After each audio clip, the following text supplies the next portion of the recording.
নবীজি বলেন এরা জাহান্নামে যাবে শুধুমাত্র তার স্বামীকে একটা কথা বলার কারণে। বুখারী শরীফ 29 নম্বর হাদিস। উরিতুন নারা ফাইদা আকতারু আহলিহা নিসাউ ইয়াকফুর। নবীজি বলছেন অধিকাংশ নারীরা শুধু জাহান্নামে যাবে একটা কারণে, আর সেই কারণটা কি জানো? আমি মেরাজের রাত্রিতে গিয়ে দেখেছি উরিতুন নারা ফাইদা আকতারু আহলিহা নিসাউ ইয়াকফুর, অধিকাংশ নারীকে আল্লাহ জাহান্নামের মধ্যে দিয়েছে। আমি জিব্রাইলকে জিজ্ঞাসা করলাম, ভাই জিব্রাইল, কি লা ইয়াকফুরনা বিল্লাহ, এরা কি আল্লাহর সাথে কুফরি করেছে? এরা কি আল্লাহর সাথে শিরিক করেছে? এর জন্য কি আল্লাহ এদেরকে জাহান্নামে দিয়েছে এই নারীগুলোকে?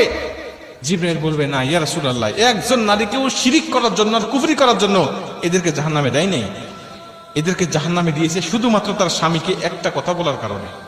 কয়টা কথা? এই কথাটা যখন বলবো বলবেন, হুজুর আমার স্ত্রী তো আমাকে দৈনিকই কয়, আমার স্ত্রী আমাকে প্রতিদিনই এই কথা কয়। এই কথাটা মেয়েদের মুখের কমন ডায়লগ, তারা জানেই না। অথচ বুখারী শরীফের 29 নম্বর হাদিসে এই হাদিসটা বর্ণনা করা হয়েছে। যেমন তেমন হাদিস না, সহিহ সনদে বর্ণনা হয়েছে। জিবরাইল বলছেন, ইয়া রাসূলুল্লাহ ওয়া ইয়াকফুরনাল আশিরা, এরা হলো স্বামীর অবাধ্য স্ত্রী ছিল আর মাঝে মাঝে স্বামীকে একটা কথা বলতো। কি বলতো ইয়া রাসূলুল্লাহ? জিবরাইল বলছে, ইয়া রাসূলুল্লাহ ইয়া হাবিবাল্লাহ, এদের স্বামীগুলো ভালো ছিল। এদের স্বামীরা যখন এদের স্বামীদের কাছে এরা আবদার করতো, স্বামীরা তখন সেটা পূরণ করার চেষ্টা করতো।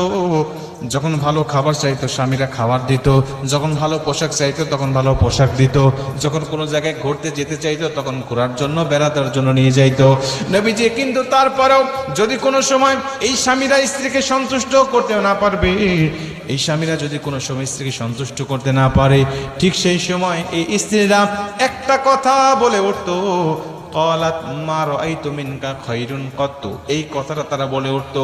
বলবেন, হুজুর আমার স্ত্রী তো আরবি জানে না, তো বললো কেমন করে? ভাই আপনার স্ত্রী আরবি যদিও না জানে, এর বাংলাটা আপনাকে প্রতিদিনই বলে। কি বলে? তোমার সংসারে এসে কোনোদিন আমি সুখ পেলাম না, তোমার সংসারে এসে কোনোদিন আমি শান্তি পেলাম না। আমি মেয়ে বলেই তোমার সংসার করতেছি, অন্য কোনো মেয়ে হলে তোমার সংসার করতো না। উরিতুন নারা ফাইদা আকতারু আহলিহা নিসা ইয়াকফুর। নবীজি বলছেন, ওই নারী, জিবরাইল বলছেন, নারী বলতো, ক্বালাত মা রাআইতু মিনকা খায়রুন কত্তু, আমি তোমার সংসারে এসে কোনোদিন সুখ পাই নাই, আমি তোমার সংসারে কোনোদিন শান্তি পাই নাই, আমি তোমার সংসারে এসে কোনোদিন উত্তম কিছু পাই নাই। আমি মেয়ে বলে তোমার সংসার করতেছি, অন্য কোনো মেয়ে হলে তোমার সংসারই করতো না।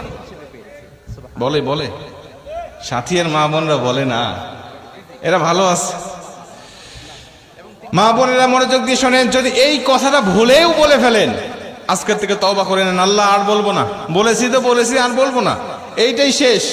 আমার স্বামী, একটা স্বামী স্ত্রীর জন্য কতটা অবদান রাখে। নবীজি বলছে, যদি আল্লাহর পরে কাউকে সেজদা দেওয়া জায়েজ হতো, আমি বলে দিতাম প্রতিটা নারীকে তার